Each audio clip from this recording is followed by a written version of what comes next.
तो चलें जी स्टार्ट करते हैं। बिस्मिल्लाहिर्रहमानिर्रहीम। हम लोगों ने एंडोक्राइन सिस्टम के अंदर आपका जो अड्रीनल ग्लैंड का टॉपिक स्टार्ट किया है, उसमें हम लोगों ने ऑलरेडी जो है ना वो एल्डोस्टेरोन को कल डिटेल से डिस्कस कर लिया था कि ये कैसे बनता है, इसके लिए पॉजिटिव रेगुलेशन क्या है, नेगेटिव क्या है, और इसका आपकी बॉडी के अंदर फंक्शन क्या होता है।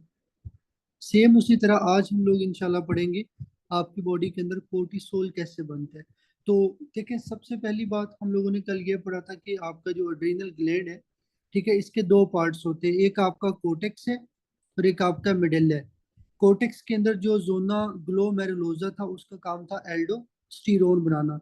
जो आपका जोना फेसिकुलेटा है, इसका काम क्या, आपका कोर्टिसोल बनाना। तो ये जो आपका कोर्टिसोल है, ये कहाँ से बनता है? ये आपका जो अड्रीनल ग्लैंड के अंदर जो आपकी कोर्टेक्स कह लो कि जो आपका आउटर पार्ट होता है जिसको कोर्टेक्स बोलते हैं, उसमें जो सेकंड लेयर आती है जोना फेसिकुलेटा। तो अड्रीनल ग्लैंड के अंदर आपका जो जोना फेसिकुलेटा है, आपका जो कोर्टेक्स की सेकंड लेयर है, उससे ये हार्मोन बनेगा। अब वो बात ये है कि हम लोगों ने कल भी जब एल्डोस्टेरोन को पढ़ा था, तो मैंने आप लोगों को बताया था कोई भी चीज अगर आप लोगों ने पढ़नी है तो आप लोगों को उसकी रेगुलेशन के बारे में पता होना चाहिए कि लेट्स सपोज जो जोना फेसिकुलेटा है, ये कैसे आपकी बॉडी के अंदर कोर्टिसोल बनाता है। तो अभी जस्ट मैं आप लोगों को पहले यहाँ पे लेट्स सपोज ये मेरे पास एक सेल है जो आपका जोना फेसिकुलेटा के अंदर है, क्योंकि जोना फेसिकुलेटा के अंदर आपका कोर्टिसोल बनता है। पहले वो बनेगा, बन के वो स्टोर होगा, फिर वो रिलीज होता है। तो सबसे पहले यहाँ पे हम पढ़ते हैं कि आपकी बॉडी के अंदर जो एड्रीनल ग्लैंड है, उसमें जोना फेसिकुलेटा के अंदर आपका जो कोर्टिसोल है वो कैसे बनेगा या उसकी सिंथेसिस कैसे होती है। तो कल भी आप लोगों को पढ़ाया था कि आपके एड्रीनल ग्लैंड के अंदर जो हार्मोन्स बनते हैं वो बेसिकली आपके कोलेस्ट्रॉल से बनते हैं। ठीक है, तो लेट्स सपोज यहाँ पे आपके पास कोलेस्ट्रॉल है। तो सबसे पहले जो कोलेस्ट्रॉल है ये किस चीज के अंदर कन्वर्ट होगा? ये आपका प्रेगनेनालोन के अंदर। ठीक है, ये आप लोगों ने इसके अंदर याद रखने कि सबसे पहले कोलेस्ट्रॉल किस में कन्वर्ट होगा? प्रेगनेनालोन के अंदर। और ये जो प्रेगनेनालोन है, ये आपका कन्वर्ट होगा आपके प्रोजेस्टेरोन के अंदर। बाद में ये जो प्रोजेस्टेरोन है, ये आपका कन्वर्ट होगा 17 हाइड्रोक्सी प्रोजेस्टेरोन। ये आपको बताना चाहिए। उसके बाद ये जो 17 हाइड्रोक्सी प्रोजेस्टेरोन है, ये आपका कन्वर्ट हो जाएगा 11 डी ऑक्सी कोर्टिसोल। और बाद में ये जो 11 डी ऑक्सी कोर्टिसोल है, ये कन्वर्ट होके क्या बना देगा? आपका कोर्टिसोल बना देगा। ये आप लोगों ने याद रखना है। तो सबसे पहले आप लोगों ने क्या पढ़ा? कोर्टिसोल कहाँ से बनता है? आपका जोना फेसिकुलेटा से। जोना फेसिकुलेटा कहाँ पे होता है? ये आपके एड्रीनल ग्लैंड के अंदर जो कोर्टेक्स की सेकंड लेयर है। आपको जो कोर्टिसोल है वो किस चीज से बनता है? वो कोलेस्ट्रॉल से बनता है। कोलेस्ट्रॉल सबसे पहले कन्वर्ट होगा प्रेग्निनालोन के अंदर। प्रेग्निनालोन कन्वर्ट होगा प्रोजेस्टेरोन के अंदर। ये जो प्रोजेस्टेरोन है, ये आपका 17 हाइड्रोक्सी प्रोजेस्टेरोन बनाएगा। और बाद में ये कन्वर्ट हो जाएगा 11 डिऑक्सी कोर्टिसोल में। और बाद में ये कन्वर्ट हो जाएगा आपका कोर्टिसोल के अंदर। तो इसका मतलब ये हुआ कि अब आपने क्या किया है, आपका जो जोना फेसिकुलेटा है उसके अंदर आपने ये कोर्टिसोल बना लिया है। अब हमने जब अड्रीनल ग्लैंड में कोर्टिसोल को बना लिया है, तो उसके बाद हमने क्या करना है? इसको रिलीज करना है। अब रिलीज करने के लिए हमें क्या चाहिए? इसकी रेगुलेशन करानी है। रेगुलेशन कहाँ से होती है? कल भी आप लोगों को बताया था कि आपकी बॉडी के अंदर जो आपके हार्मोन्स का कंट्रोल होता है वो आपके ब्रेन के पास होता है। तो लेट्स सपोज ये आपका क्या है, यहाँ पे हाइपोथैलेमस है। हाइपोथैलेमस के नीचे आपका पिट्यूटरी ग्लैंड होता है। हाइपोथैलेमस के अंदर यहाँ पे छोटे छोटे न्यूक्लियस पड़े होते हैं। उन न्यूक्लियस को बोलेंगे पैरा वेंट्रिकुलर न्यूक्लियस। ये न्यूक्लियस क्या करेंगे? आपका एक सिग्नल सिग्नल रिलीज करेंगे। उस सिग्नल को क्या बोलेंगे? CRH। ये जाएगा आपके इंटीरियर पिट्यूटरी के पास। जब CRH इंटीरियर पिट्यूटरी के पास जाएगा, तो आपके इंटीरियर पिट्यूटरी में छोटे छोटे सेल्स पड़े होते हैं जिनको क्या बोलते हैं? कोर्टिकोट्रोफ्स बोलते हैं। ये कोर्टिकोट्रोफ्स क्या करेंगे? आपका कौन सा हार्मोन बनाएंगे? ACTH। और ये जो ACTH है, ये आपके जोना फेसिकुलेटा के पास जाएगा। जोना फेसिकुलेटा के ऊपर लेट्स सपोज ये आपका एक सेल है। इस सेल के ऊपर आपके रिसेप्टर्स है ACTH के। और जब आपका ACTH इस सेल के पास आएगा, तो ये रिसेप्टर किसके साथ इंट्रा सेलुलर अटैच होते हैं? जी स्टिमुलेटरी। तो जब आपका ACTH जोना फेसिकुलेटा के पास जाएगा, तो एसीटीएच के इस सेल के ऊपर रिसेप्टर्स होंगे। जब एसीटीएच आएगा, इस रिसेप्टर के ऊपर आके बैठेगा, तो जी स्टिमुलेटरी एक्टिवेट होगा। जब आपका जी स्टिमुलेटरी एक्टिवेट होगा तो ये क्या करेगा, आपकी सेल मेम्ब्रेन के अंदर जो अडीनलेज साइक्लेज एंजाइम है वो एक्टिवेट होगा। जब ये एक्टिवेट होगा तो आपका जो एटीपी है ये कन्वर्ट हो जाएगा आपका साइक्लिक एएमपी के अंदर। और ये जो साइक्लिक एएमपी है ये क्या करेगा, प्रोटीन काइनेज ए बनाएगा। और ये जो प्रोटीन काइनेज ए है ना, ये क्या करेगा, आपके इन सारे स्टेप्स को पॉजिटिवली रेगुलेट करेगा। मतलब इन स्टेप्स को पॉजिटिवली रेगुलेट करेगा। उससे क्या होगा, आपका ज्यादा से ज्यादा ये पाथवे जो है ना वो रन करेगा, और आपके कोलेस्ट्रॉल से आपका कोर्टिसोल ज्यादा बनेगा। ये आप लोगों ने प्लीज इसके अंदर जो है ना वो याद रखना है।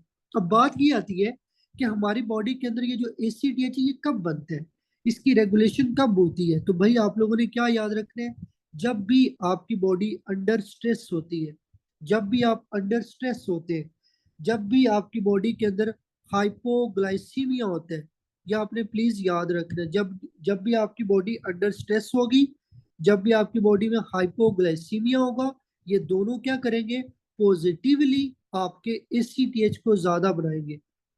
जब एसीटीएच ज्यादा बनेगा तो आपका कोर्टिसोल जो है ना वो ज्यादा बनेगा। ये आप लोगों को इसके अंदर जो है ना वो पता होना चाहिए।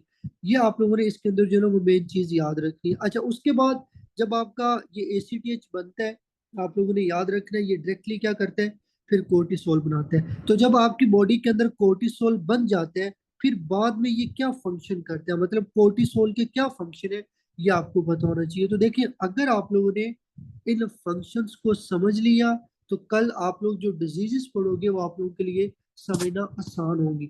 तो सबसे पहला आपके कोर्टिसोल का फंक्शन क्या होता है, कि आपकी बॉडी के अंदर जो एपिटाइट है, ठीक है, आपके बॉडी के अंदर जो एपिटाइट है, आपकी जो भूख है उसको ये ज्यादा करता है। मतलब आपको भूख ज्यादा लगेगी, ये आप लोगों ने याद रखना है। सेकंड आप लोगों ने याद रखना है कि जो कोर्टिसोल होता है ये आपकी बॉडी के अंदर जो ब्लड प्रेशर है उसको ज्यादा करता है। अब बात यह है कि ये जो ब्लड प्रेशर का ज्यादा होना है ये कोर्टिसोल कैसे करते हैं। तो अब इसके ना दो मैकेनिज्म है, ठीक है। नॉर्मली हमारी बॉडी में, लेट्स सपोज ये आपकी ब्लड वेसल है, ठीक है। नॉर्मली जब आपकी ब्लड वेसल्स कंस्ट्रिक्ट करती हैं तो आपका बीपी ज्यादा होता है। जब आपकी ब्लड वेसल डायलेट होती है तो आपका बीपी ड्रॉप होता है। तो बेसिकली ये जो आपकी आर्टरियोल्स होती है, आपकी जो आर्टरीज होती है, उनके ऊपर यहाँ पे अल्फा वन रिसेप्टर पड़े होते हैं। इन रिसेप्टर्स के ऊपर आपका जो एपिनेफ्रीन होता है, ठीक है, उसने आके जो है ना वो काम करना होता है, या जो आपका नोर एपिनेफ्रीन होता है। तो एपिनेफ्रीन और नोर एपिनेफ्रीन क्या करते हैं, इन अल्फा वन रिसेप्टर्स के ऊपर आके काम करते हैं। काम करने की वजह से क्या होता है, वेजो कंस्ट्रिक्शन होती है और आपका बीपी थोड़ा ज्यादा हो जाता है। लेकिन कोर्टिसोल कैसे बीपी को ज्यादा करता है, बेसिकली ये जो आपका कोर्टिसोल होता है ना, ये आके अल्फा वन रिसेप्टर्स जो होते हैं उनको अप रेगुलेट करते हैं। मतलब देखो, अगर एपिनेफ्रीन और नोर एपिनेफ्रीन ने 50% काम करने ना, तो जब आपका कोर्टिसोल बनेगा, ये कोर्टिसोल क्या करेगा, आपके रिसेप्टर की सेंसिटिविटी को ज्यादा करेगा। जब आपके रिसेप्टर की सेंसिटिविटी ज्यादा होगी एपिनेफ्रीन और नोर एपिनेफ्रीन की, तो वो 50 से 90% काम करेंगे, 100% काम करेंगे। उससे फिर आपका क्या होगा, बीपी ज्यादा होगा। तो इसको बोलते हैं परमिसिव एक्शन। ठीक है, परमिसिव एक्शन क्या होता है, कि अगर आपका कोर्टिसोल एपिनेफ्रीन और नोर एपिनेफ्रीन की सेंसिटिविटी को ज्यादा करके आपके बीपी को बढ़ा दे, ये आप लोगों ने याद रखना है। अच्छा, दूसरा मैकेनिज्म ये होता है कि नॉर्मली हमारी बॉडी में ब्लड प्रेशर को कौन ज्यादा करता है, सोडियम को रिटेन करके एल्डोस्टेरोन। एल्डोस्टेरोन का काम क्या है, सोडियम को रीअब्सॉर्ब करना। सोडियम आएगा, वाटर आएगा, बीपी ज्यादा हो जाएगा। लेकिन आपने प्लीज याद रखना है कि ये जो एल्डोस्टेरोन होते हैं, इसके जो रिसेप्टर्स होते हैं उनको बोलते हैं मिनरलो कोर्टिकॉइड रिसेप्टर, क्योंकि एल्डोस्टेरोन एक मिनरलो कोर्टिकॉइड है। तो ये जो एल्डोस्टेरोन है ये अपने रिसेप्टर के ऊपर काम करते हैं। जब हमारी बॉडी में कोर्टिसोल ज्यादा होता है ना, इसकी कंसंट्रेशन बहुत ज्यादा होती है, तो ये आपके एल्डोस्टेरोन की तरह जाके मिनरलोकोर्टिकॉइड रिसेप्टर के साथ बाइंड करेगा। तो जब ये बाइंड करेगा तो आपका सोडियम ज्यादा रिअब्सॉर्ब होगा, उससे फिर आपका जो ब्लड प्रेशर है वो इंक्रीज हो जाएगा। ये आप लोगों ने प्लीज इसके अंदर जो है ना वो याद रखें। उसके बाद नेक्स्ट इसका फंक्शन होता है कि जब आपकी बॉडी के अंदर कोर्टिसोल बनता है तो स्पेशली वो टिश्यूज जिनके ऊपर इंसुलिन ने काम करना होता है। देखिए ना, लेट्स सपोज ये आपका लिवर है, जस्ट समझाने के लिए, और यहाँ पे आपका ब्लड है। आपके ब्लड के अंदर लेट्स सपोज यहाँ पे ग्लूकोज पड़ा हुआ है, और नॉर्मली इंसुलिन का काम क्या है? आपका लिवर का काम है, आपकी पेंक्रियास का काम है इंसुलिन बनाना। पेंक्रियास से इंसुलिन बन के जब आएगी तो उसने क्या करना है, इस ग्लूकोज को लिवर में भेजना है। किसकी मदद से? जो आपके इंसुलिन के रिसेप्टर्स होते हैं, मतलब इंसुलिन आएगी, आके रिसेप्टर के ऊपर काम करेगी और ग्लूकोज की अपटेक को ज्यादा कर देगी। लेकिन ये जो कोर्टिसोल होता है, ये बेसिकली इंसुलिन को काम नहीं करने देता। जब इंसुलिन अपने रिसेप्टर पे काम नहीं करेगा, टिश्यूज पे काम नहीं करेगा, तो इंसुलिन की रेजिस्टेंस ज्यादा हो जाएगी। आपका ग्लूकोज ब्लड में नहीं जाएगा। जब ग्लूकोज ब्लड सॉरी आपका जो ग्लूकोज है वो ब्लड से आपके ऑर्गन में नहीं जाएगा, ठीक है, आपके टिश्यूज में नहीं जाएगा। उससे फिर आपके ब्लड में ग्लूकोज का लेवल ज्यादा होगा, तो पर्सन को क्या हो सकता है? हाइपरग्लाइसीमिया हो सकता है। That's why cortisol is also called diabetogenic. Diabetogenic का मतलब होता है ये आपके ग्लूकोज के लेवल को ज्यादा करेगा, आपको डायबिटीज करवाएगा। ये आप लोगों ने इसमें याद रखना है। उसके बाद नेक्स्ट एक और मैकेनिज्म है कि आपका ये जो कोर्टिसोल है, ये आपके ग्लूकोज के लेवल को एक और तरीके से भी ज्यादा करता है। वो तरीका क्या है? बहुत इंपॉर्टेंट है, प्लीज आप लोगों ने इसको अच्छे से समझना है। देखो नॉर्मली लेट्स सपोज ये आपका लिवर है।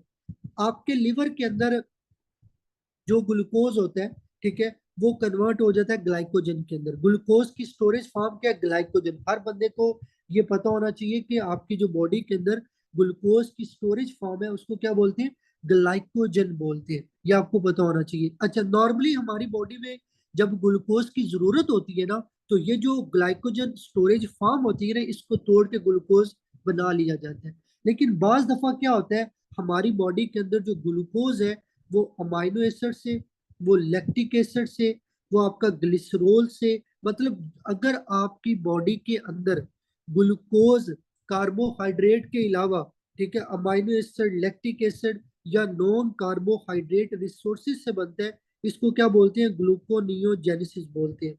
ये आप लोगों ने जो है ना वो इसके अंदर याद रखना है।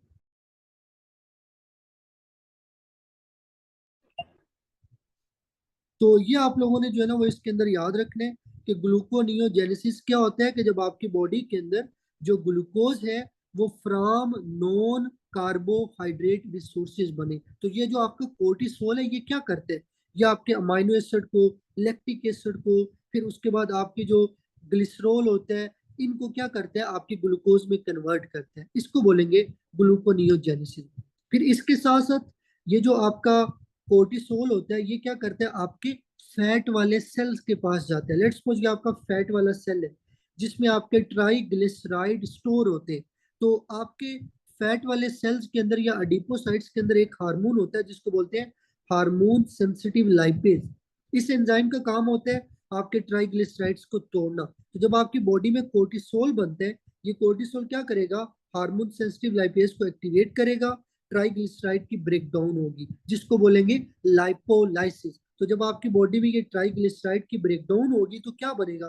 फैटी एसिड और ग्लिसरॉल। ये प्लीज आपने याद रखने कि ट्राइग्लिसरॉल की जब ब्रेकडाउन होती है तो फैटी एसिड और ग्लिसरॉल बनता है। ये जो फैटी एसिड है ये आपके मसल के पास चला जाएगा, मसल में जाके इससे एटीपी बनेगी। ये जो ग्लिसरॉल है ये आपके लिवर में जाएगा और इससे आपका ग्लूकोज बनेगा। ये आप लोगों ने याद रखने।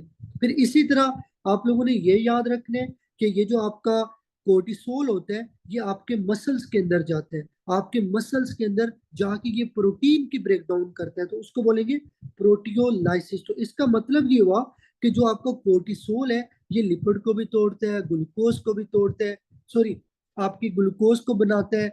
कहाँ से बनाएगा? ग्लूकोनियोजेनेसिस के थ्रू। और उसके बाद ये प्रोटीन को भी तोड़ता है। ये आपको पता होना चाहिए। अच्छा, अब यहाँ पे एक इम्पोर्टेंट जो है ना वो कंसेप्ट है कि आपकी बॉडी के अंदर जो कोर्टिसोल है ये आपकी इन्फ्लेमेशन को कैसे, मतलब जो है ना वो कह लें कि आपकी इन्फ्लेमेशन को डिक्रीज करता है, आपकी इम्यून रिस्पॉन्स को डिक्रीज करता है। ये भी इंपॉर्टेंट है। तो देखिए नॉर्मली लेट्स सपोज ये आपके पास न्यूट्रोफिल है, या आपका मास सेल है, या आपका मैक्रोसाइट आपकी इम्यूनिटी के सेल है। नॉर्मली क्या होता है हमारी बॉडी में जब भी कोई इन्फेक्शन होती है तो ये जो बैक्टीरिया होती है ये क्या रिलीज करते हैं? ये आपके ल्यूकोट्रीन्स बनाते हैं या आपके साइटोकाइंस बनाते हैं ताकि आपके बैक्टीरिया को डिस्ट्रॉय किया जाए, आपका ये इंटरल्यूकिन 2 बनाते हैं। अब नॉर्मली क्या होता है, जो मास्ट सेल है वो क्या बनाएंगे, हिस्टामिन बनाएंगे।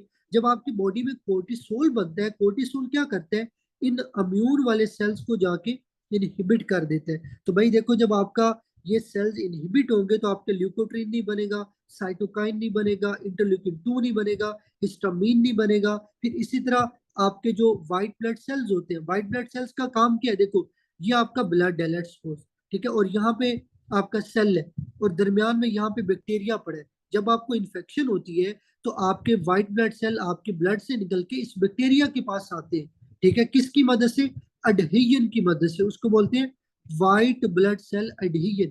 कि आपके जो व्हाइट ब्लड सेल है वो अटैच होके आपके बैक्टीरिया के पास जाएंगे और इसको डिस्ट्रॉय करेंगे। लेकिन जो कोर्टिसोल होता है वो व्हाइट ब्लड सेल की एडहेजन को इनहिबिट करता है। उससे क्या होगा, आपके जो व्हाइट ब्लड सेल्स हैं वो आपके ब्लड के अंदर ही रहेंगे, तो उसको बोलेंगे न्यूट्रोफिलिया। क्या आपके ब्लड के अंदर व्हाइट ब्लड सेल काउंट ज्यादा हो गया, ये आप लोगों ने इसमें याद रखना है। दूसरी बात, ये जो आपका कोर्टिसोल है, जब आपके ये इम्यूनिटी के सेल्स को सप्रेस कर देगा तो इसका नुकसान क्या होगा, इसका नुकसान ये होगा कि आपको इन्फेक्शन जो है ना वो ज्यादा देर तक लंबी रहेगी, आपकी बॉडी में इन्फेक्शन ज्यादा होगी, ये आपको पता होना चाहिए। और दूसरी बात, ये जो आपका कोर्टिसोल होता है ये आपकी बॉडी के अंदर जाके आपके जो ओस्टियोब्लास्ट होते हैं उनको भी ये इनहिबिट करता है। तो भाई जब ओस्टियोब्लास्ट इनहिबिट होंगे तो क्या होगा, आपकी बोन की फॉर्मेशन नहीं होगी, आपकी बोन वीक होगी, ये आप लोगों ने याद रखने।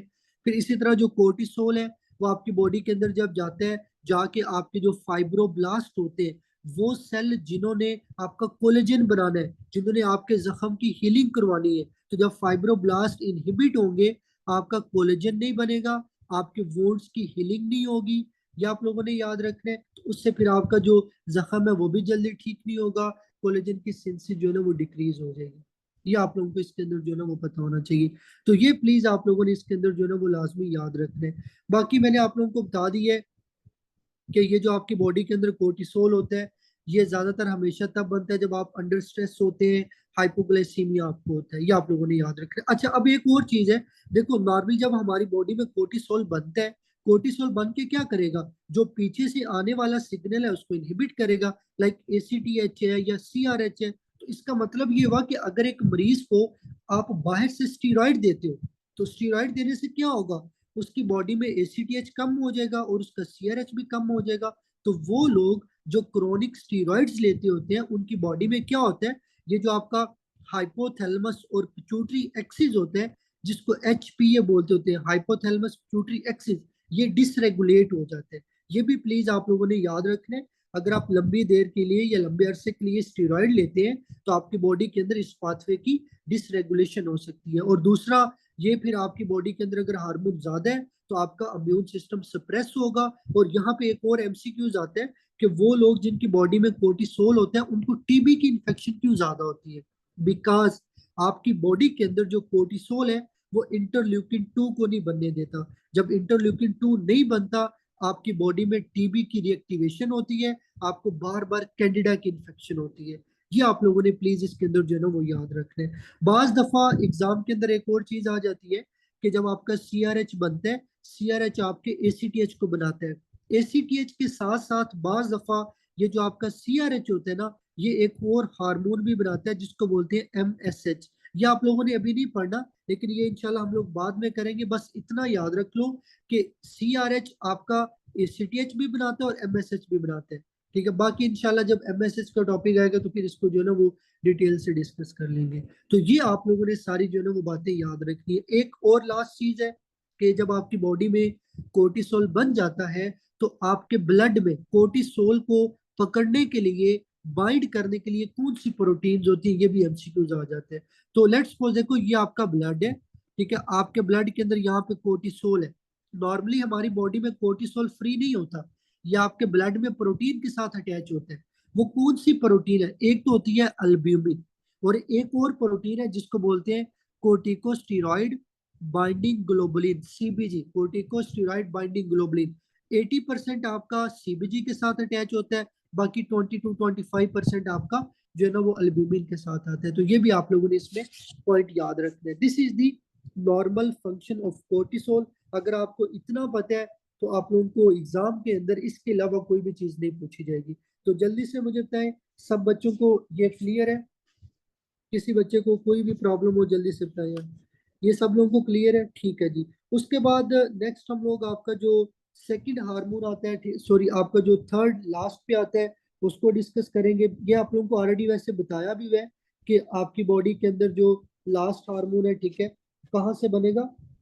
जोना रेटिकुलरिस से। तो यहाँ पे हम लोग आपका जो जोना रेटिकुलरिस है इसको भी थोड़ा सा डिस्कस कर लेते हैं। ये आपकी बुक में ज्यादा नहीं उन्होंने दिया हुआ, लेकिन इंशाल्लाह आप लोगों को यहाँ पे मैं करवा देता हूँ, आप लोगों के ये काम आएगा। तो अगेन उसी तरह सबसे पहले आप लोगों को ये पता होना चाहिए कि आपके एड्रिनल कोर्टेक्स की कितनी लेयर्स है? आपकी 3 लेयर्स है। अच्छा जी। उसके बाद जो आपकी पहली लेयर है ये आपकी जोना ग्लोमेरुलोसा होती है, सेकंड आपकी जोना फेसिकुलेटा होती है, और थर्ड आपका जोना रेटिकुलरिस होता है। हम लोगों ने ऑलरेडी जोना ग्लोमेरुलोसा को पढ़ लिया है, फेसिकुलेटा को पढ़ लिया है, और अभी हम लोग रेटिकुलरिस को पढ़ेंगे। जोना रेटिकुलरिस का काम क्या है? आपके एंड्रोजन्स बनाना। एंड्रोजन्स क्या होते हैं? ये आपके सेक्स हार्मोन्स होते हैं। अच्छा, अब यहाँ पे बात ये आती है कि ये जो आपके एंड्रोजन्स होते हैं, ये जो सेक्स हार्मोन्स होते हैं, ये कैसे बनते हैं? देखो, जो पॉजिटिव रेगुलेशन आप लोगों को पढ़ाई है ना कि आपके हाइपोथैलेमस से क्या बनेगा? CRH। हाइपोथैलेमस से ये बन के किसके पास आएगा? आपके इंटीरियर पिट्यूटरी के पास। इंटीरियर पिट्यूटरी में क्या होगा? ACTH होगा। ये ACTH क्या करेगा? आपका जोना रेटिकुलरिस के पास जाएगा। जोना रेटिकुलरिस क्या करेगा? आपके एंड्रोजन्स को रिलीज करेगा। तो इसका मतलब ये पहले मुझे पता होना चाहिए कि मेरे जोना रेटिकुलरिस के अंदर एंड्रोजन्स बनते कैसे। जिस तरह आप लोगों ने एल्डो पढ़ा, फिर उसके बाद कोर्टिसोल पढ़ा, सेम उसी तरह ये भी पता होना चाहिए। तो सबसे पहले ये मेरे पास कोलेस्ट्रॉल है, ठीक है। सबसे पहले जो कोलेस्ट्रॉल है वो किस में कन्वर्ट होगा? प्रेगनीनोलोन के अंदर। अब मैं यहाँ पे पूरा वर्ड नहीं लिखूंगा, ऑलरेडी आपको 2 लेक्चर्स के अंदर ये बता दिए। तो कोलेस्ट्रॉल किस में कन्वर्ट होगा? प्रेगनीनोलोन के अंदर। ये जो प्रेगनीनोलोन है, ये आगे 2 प्रोडक्ट में कन्वर्ट होता है। एक आपका आता है जिसको बोलते हैं प्रोजेस्टिरोन, ठीक है। ये आप लोगों ने प्लीज याद रखना है। एक आपके पास है प्रोजेस्टिरोन, और उसके बाद एक आपके पास आता है 17 हाइड्रोक्सी प्रोजेस्टिन। ये आप लोगों ने याद रखना है, 17 हाइड्रोक्सी प्रोजेस्टिन, और एक है प्रोजेस्टेरोन। अब ये जो 17 हाइड्रोक्सी प्रोजेस्टिन है, ये किस में कन्वर्ट होता है? आपका DHEA के अंदर। ये आप लोगों ने याद रखना है कि ये आपका किस में कन्वर्ट होगा? DHE के अंदर। अब ये मैं अगेन आप लोगों को बताता चलूं, आपसे एग्जाम के अंदर जो है ना वो ज्यादातर इनमें से क्वेश्चन नहीं आएंगे, बट फिर भी आपको करवाए जा रहे हैं ताकि एग्जाम के अंदर अगर कभी क्वेश्चन आ भी जाए तो एटलीस्ट आप लोग जो है ना वो वहां पे कंफ्यूज नहीं होंगे, या आप लोगों को पता होगा कि आप लोग पढ़ क्या रहे हो, या आप लोगों ने क्वेश्चन जो है ना वो क्या बताना है। तो जितनी चीजें बस आप लोगों को बताई जा रही है, आप लोगों ने उतनी चीजों को जो है ना वो अच्छे से करना है। जरूरी नहीं है कि आप लोगों ने हर एक चीज की जो है ना वो डिटेल में जाना है। अक्सर बच्चे क्लास के बाद ये मैसेज भी करते हैं कि सर ये चीज छोटी है, इसको कहाँ से कवर करें। भाई जितनी चीजें आप लोगों को करवा दी है, बस आप लोगों ने उतनी चीजों को करना है, ठीक है। ये आप लोगों ने छोटी छोटी चीजें जो है ना वो याद रखनी है।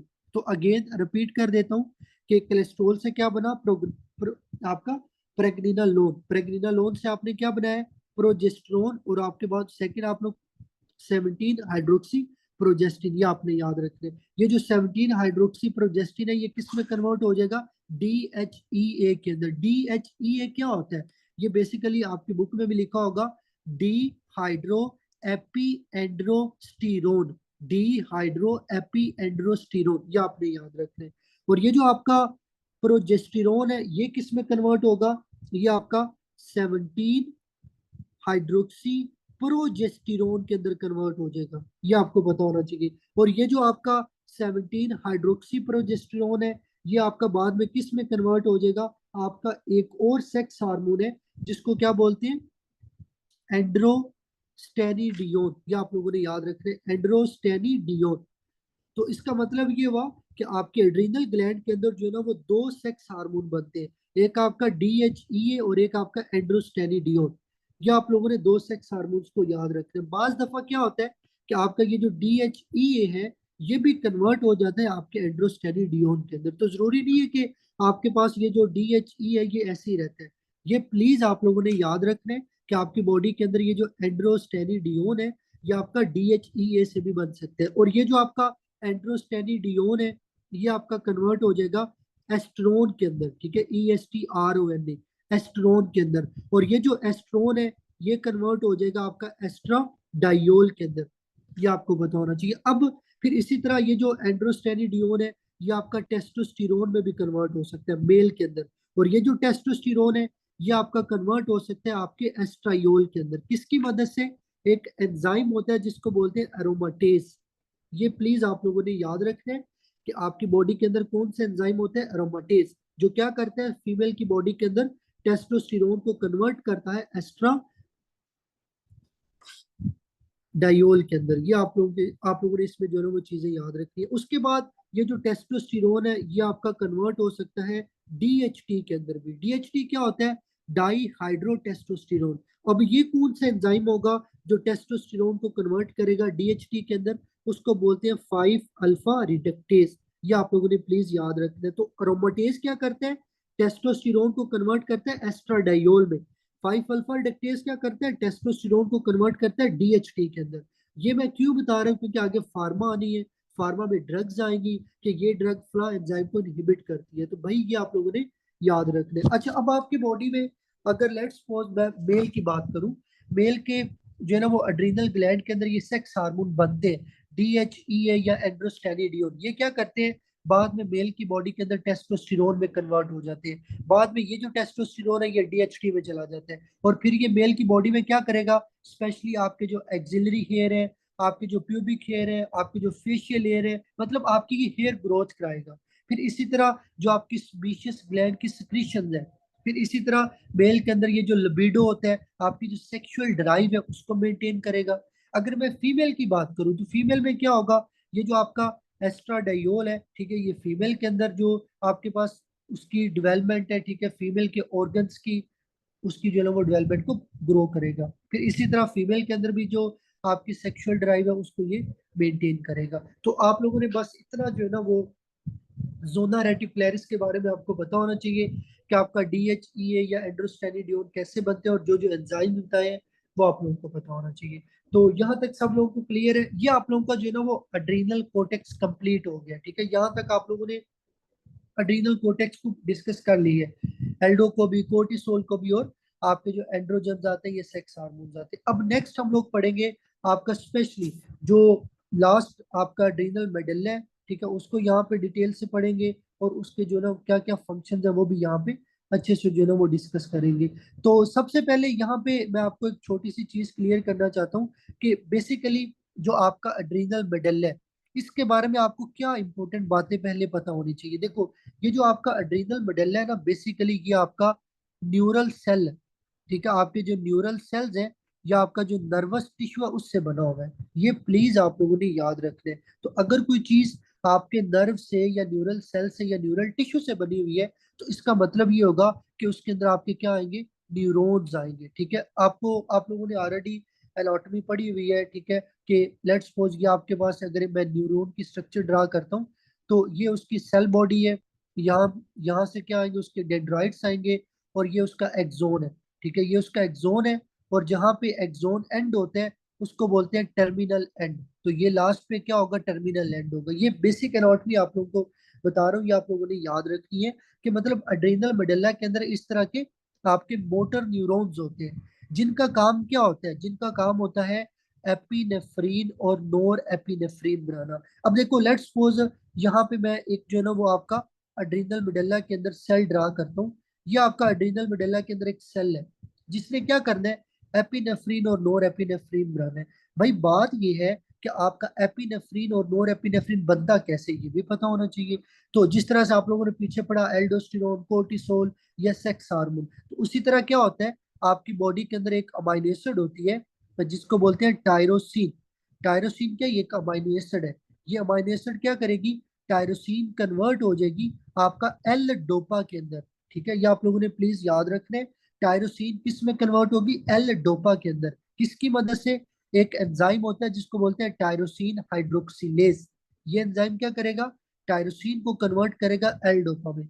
और ये जो एल डोपा है ये आपका कन्वर्ट हो जाएगा आपका डोपामीन के अंदर, ठीक है। अब ये किसकी मदद से होगा? एक और एंजाइम होता है जिसको बोलते हैं dopa D carboxylase. Dopa D carboxylase enzyme क्या करेगा, एल डोपा को कन्वर्ट करेगा डोपामीन के अंदर। अब ये जो डोपामीन है ये कन्वर्ट हो जाएगा आपका नोर एपिनेफ्रीन के अंदर, और ये जो नोर एपिनेफ्रीन है ये कन्वर्ट हो जाएगा आपका एपिनेफ्रीन के अंदर। ये आप लोगों ने याद रखना है। तो इसका मतलब ये हुआ कि लेट्स सपोज ये आपका अड्रीनल मेडल्ला का जो है ना वो पार्ट है, ठीक है। आपके एड्रीनल मेडल्ला में कौन से सेल होते हैं जो बेसिकली नोर एपिनेफ्रीन और एपिनेफ्रीन बनाते हैं, उनको क्रोमाफिन सेल बोलते हैं।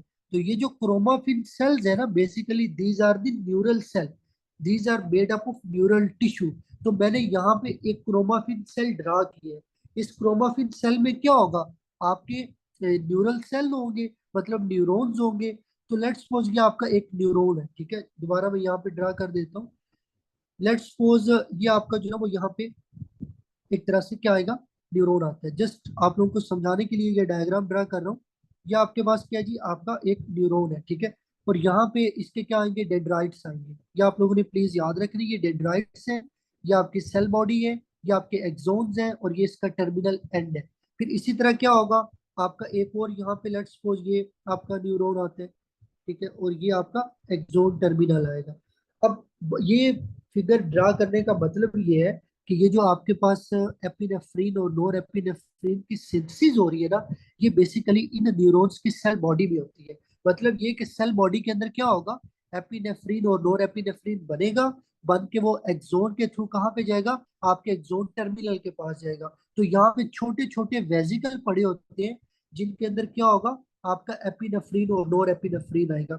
अब बात ये है कि एड्रीनल मेडुल्ला में जब एपिनेफ्रीन और नोर एपिनेफ्रीन बन जाते हैं, तो ये यहाँ से बाहर कैसे आएगा, ये इंपॉर्टेंट जो है ना वो चीज आपको पता होनी चाहिए। तो बाहर कैसे आएगा, जब आपका सिग्नल आएगा। सिग्नल कौन देगा, आपका सिंथेटिक नर्वस सिस्टम देगा। अब वो सिग्नल आएगा कहाँ से, ये भी इंपॉर्टेंट पॉइंट है जो अक्सर बच्चों को जो है ना वो नहीं पता होता। तो ये आप लोगों ने इसके अंदर जो है ना वो याद रखना है, आपको पता होना चाहिए कि ये सिग्नल कहाँ से आएगा। तो देखिए नॉर्मली क्या होता है, हमारा जो स्पाइनल कोड है, स्पाइनल कोड का जो लेवल T1 से लेके L2 तक है, इसको बोलते हैं थ्रेकोलम्बर। मतलब ये जो T1 वर्टिब्रा से लेके L2 वर्टिब्रा तक आपके जो न्यूरॉन्स आते हैं सिंथेटिक नर्वस सिस्टम के, वो यहाँ से ओरिजिनेट होते हैं। ये प्लीज आप लोगों ने याद रखना है कि आपके जो सिंथेटिक नर्वस सिस्टम की स्पाइनल कोड से आउटफ्लो है वो कहाँ से स्टार्ट होती है, T1 से लेके L2 तक। तो मतलब देखो लेट्स सपोज ये आपका स्पाइनल कोड है आपका T1 से, और ये आपका स्पाइनल कोड का लेवल है L2 से, ठीक है। और उसके बाद आपके यहाँ पे स्पाइनल कोड के पार्ट्स होते हैं, ठीक है। यहाँ पे मैं न्यूरो एनाटॉमी नहीं करा रहा, लेकिन जस्ट आप लोगों को कुछ बेसिक चीजें पता होनी चाहिए। तो ये आपके स्पाइनल कोड के दो सेगमेंट है। अब स्पाइनल कोड का कौन सा सेगमेंट होता है, कौन सा पार्ट होता है जहां से आपका ये मोटर न्यूरॉन्स निकलते हैं सिंथेटिक नर्वस सिस्टम के, वो आपका होता है लेटरल ग्रे हॉर्न। तो ये जो स्पाइनल कोड का लेटरल पार्ट होता है ना, बस ये एमसीक्यू याद रख लो कि on the lateral grey horn, कि आपका जो स्पाइनल कोड का लेटरल ग्रे हॉर्न होता है, यहाँ से क्या निकलेंगे, कुछ फाइबर निकलेंगे, ठीक है। ये फाइबर यहाँ से निकल के डायरेक्टली कहाँ पे जाएंगे, आपके एड्रिनल मेडुल्ला के पास जाएंगे। अब इन फाइबर्स को क्या बोलते हैं, इन फाइबर्स को बोलते हैं प्री गैंग्लियोनिक फाइबर। ये आप लोगों ने याद रखना है। और ये फाइबर कहाँ पे जाएंगे, आपके एड्रिनल मेडुल्ला के पास जाएंगे। आपके एड्रिनल मेडुल्ला के ऊपर क्या चीज होगी, आपके एड्रिनल मेडुल्ला के अंदर ये न्यूरॉन्स होंगे, ठीक है। ये जो आपके फाइबर्स हैं ये डायरेक्टली कहाँ पे जाएंगे, आपके इन मोटर फाइबर्स के पास जाएंगे। ये फाइबर्स क्या करेंगे, जाके इन न्यूरॉन्स के ऊपर रिलीज करेंगे एसिटाइल कोलिन। ये जो एसिटाइल कोलिन है ये आपके इस न्यूरॉन को डीपोलराइज करेगी, ठीक है। मतलब ये समझ लो कि इसको एक्टिवेट करेगी। अब एग्जाम में एमसीक्यूज आता है कि ये जो एसिटाइल कोलिन है ये इस न्यूरॉन के ऊपर कैसे काम करेगी। तो भाई ये जो आपके न्यूरॉन्स है इनके ऊपर छोटे छोटे रिसेप्टर्स होते हैं, ठीक है, जिनको बोलते हैं निकोटीनिक रिसेप्टर, ठीक है। तो जब एसिटाइल कोलिन बनेगा, ये निकोटीनिक रिसेप्टर एक्टिवेट होंगे, आपका ये जो न्यूरॉन है ये, मतलब जब आपका एसिटाइल कोलिन जाएगा, निकोटीनिक रिसेप्टर एक्टिवेट होंगे, तो आपके इस न्यूरॉन में सोडियम की एंट्री ज्यादा होगी। जब सोडियम ज्यादा जाएगा तो क्या होगा, आपका जो न्यूरॉन है वो डीपोलराइज होगा, उसमें करंट आएगा। तो जब इस न्यूरॉन में करंट आएगा तो आपके ये जो छोटे छोटे वेसिकल्स हैं ये यहाँ से रिलीज हो जाएंगे। ये आप लोगों ने याद रखना है। वैसे तो इसकी बहुत ज्यादा डिटेल है, लेकिन आपको एटलीस्ट इतना कंसेप्ट पता होना चाहिए कि ये आपका जो एड्रिनल मेडल है इसके पास कौन से फाइबर आते हैं, वो प्री होते हैं, और प्री आपके आके निकोटीनिक रिसेप्टर पे काम करेंगे, एसिटाइल कोलिन रिलीज करेंगे। वो एसिटाइल कोलिन आपके पोस्ट, ये जो आपके फाइबर है these are called post ganglionic fibre. ठीक है, ये जो आपके पोस्ट गैंग्लियोनिक फाइबर है ये क्या करेंगे, आपका इस जो नोरेपिनेफ्रिन है, ये जो एपिनेफ्रिन है वो रिलीज करेंगे। और फिर ये जो आपका एपिनेफ्रिन और नोरेपिनेफ्रिन है जब ये बन जाएगा तो ये अपना काम करेगा।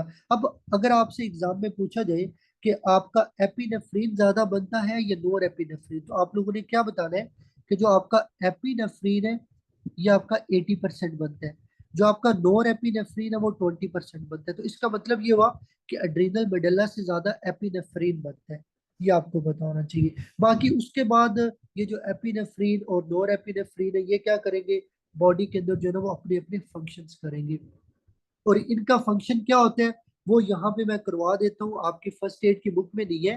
ठीक है, आप लोगों ने वो नोट कर लेना है। तो जब हमारी बॉडी में एपिनेफ्रिन या नोर एपिनेफ्रिन बनता है ये क्या करते हैं, सबसे पहले हर बच्चे को पता होना चाहिए कि एपिनेफ्रिन और नोर एपिनेफ्रिन जब बनेगा ये आपके हार्ट के ऊपर जाके क्या करता है, आपकी जो हार्ट रेट है, ठीक है, उसको ज्यादा करता है, आपकी हार्ट की जो कॉन्ट्रेक्टिलिटी है उसको ज्यादा करता है, आपके हार्ट के अंदर जो एस ए नोड है, ए बी नोड है, उसको ज्यादा फायरिंग कराएगा। तो उससे आपकी हार्ट रेट ज्यादा होगी, आपकी कार्डिक कॉन्ट्रेक्टिलिटी ज्यादा होगी, आपकी कार्डिक आउटपुट ज्यादा होगी, ये आपको पता होना चाहिए। फिर इसी तरह आपका ये जो एपिनेफ्रिन और नॉन एपिनेफ्रिन है ये आपके ब्लड वेसल्स के ऊपर जो अल्फा 1 रिसेप्टर्स होते हैं उनको जाके स्टिमुलेट करते हैं, उससे आपकी वेजो कंस्ट्रिक्शन होती है और आपका जो बीपी है वो हाई हो जाता है, ये आपको पता होना चाहिए। फिर उसके बाद आपने ये याद रखना है कि आपका जो एपिनेफ्रिन और नोर एपिनेफ्रिन है ये क्या करता है, आपके लिवर के पास जाता है। ये इंपॉर्टेंट पॉइंट है, आपका एपिनेफ्रिन और नोर एपिनेफ्रिन लिवर में जाके क्या करते हैं,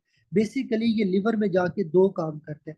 एक तो ये करेगा कि आपके लिवर में जो फैटी एसिड है, आपके लिवर में जो अमाइनो एसिड है, आपके लिवर में जो लैक्टिक एसिड है, आपके लिवर में जो ग्लिसरॉल है, इसको कन्वर्ट कर देगा आपका ग्लूकोज के अंदर। तो इसको क्या बोलेंगे, ग्लूकोनियोजेनेसिस करवाते हैं।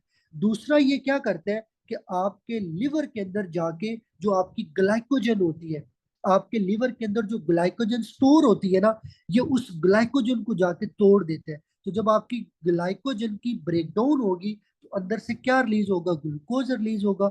उसको क्या बोलेंगे, ग्लाइको जीनोलाइसिस। ये आपने प्लीज इसके अंदर याद रखना है। तो ग्लूकोनियोजेनेसिस करवाते हैं, ग्लाइकोजीनोलाइसिस करवाते हैं। इन दोनों से क्या होगा, आपका ग्लूकोज का लेवल जो है ना वो ज्यादा हो जाएगा, ये आपने याद रखना है। फिर उसके बाद ये जो आपके फैट वाले सेल होते हैं, ये फैट वाले सेल के पास जाके ट्राइग्लिसराइड की ब्रेकडाउन कराएगा, हार्मोन सेंसिटिव लाइपेज को एक्टिवेट करेगा, ट्राइग्लिसराइड की ब्रेकडाउन होगी, आपका फ्री फैटी एसिड और आपका ग्लिसरॉल रिलीज होगा। ये जो आपका फ्री फैटी एसिड है ये क्या करेगा, आपके मसल के पास जाएगा, मसल में जाके इससे एटीपी बनेगी। ये जो ग्लिसरॉल है ये आपके लिवर के पास जाएगा और ये जाके ग्लूकोज बनाएगा जिसको ग्लूकोनियोजेनेसिस बोलेंगे। फिर इसी तरह ये जो आपके एपिनेफ्रिन और नोर एपिनेफ्रिन होते हैं ये आपके लंग्स में जाते हैं। आपके लंग्स के अंदर क्या होती है, ब्रोंकाई होती है। इन ब्रोंकाई के ऊपर जो है ना वो आपके एड्रीनर्जिक रिसेप्टर पड़े होते हैं।